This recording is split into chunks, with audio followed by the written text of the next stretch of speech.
एक बार भगवान शंकर और माता पार्वती प्रसन्न मुद्रा में थे, तो बोले चलो आज भक्तों के दर्शन करते हैं। माता जी ने कहा चलो। भगवान एक साधु के वेश में हो गए, माता जी पीछे साध्वी के रूप में हो गई। एक धनी आदमी चारपाई पे बैठा सुपारी कतर के खा रहा था, 50 गाय भैंसे सब। उससे कहा भाई 100 ग्राम दूध दे दो, हमारे ठाकुर को स्नान करवाना है।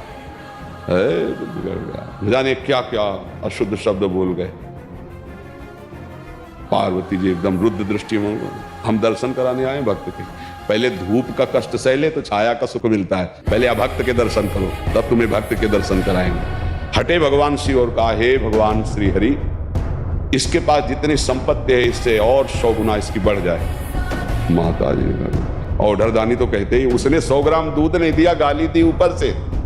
और ये भगवान ऐसे, फिर भगवान बोले आओ चलते हैं तुम्हें भक्त के दर्शन कराने। तो एक गांव में गए, तो फुसा की झोपड़ी थी, उसमें उसकी माँ रहती थी। एक गाय थी, जवान आदमी, गंगा जी पार्श्व में बहती थी। गंगा नहा के भजन करता, माता की सेवा के लिए मेहनत करता, और गाय जो थी 100-200 ग्राम दूध देती थी, उससे माता जी की सेवा।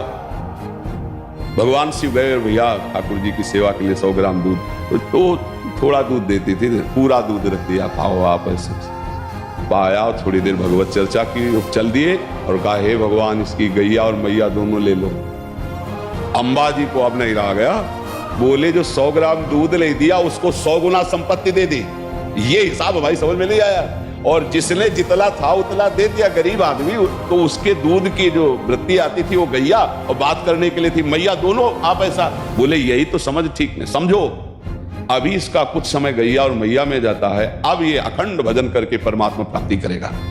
और वो उतने वैभव में तो अपमान संत का कर दिया, जब 100 गुना और बढ़ेगा तो महापाप करेगा, नरक जाएगा। समझ रहे? तो भगवान के विधान को हम लोग समझ नहीं पा रहे। अगर हमें भगवान नहीं दे रहे तो जरूर हम पर कृपा कर रहे हैं, ऐसा हमें मानना चाहिए।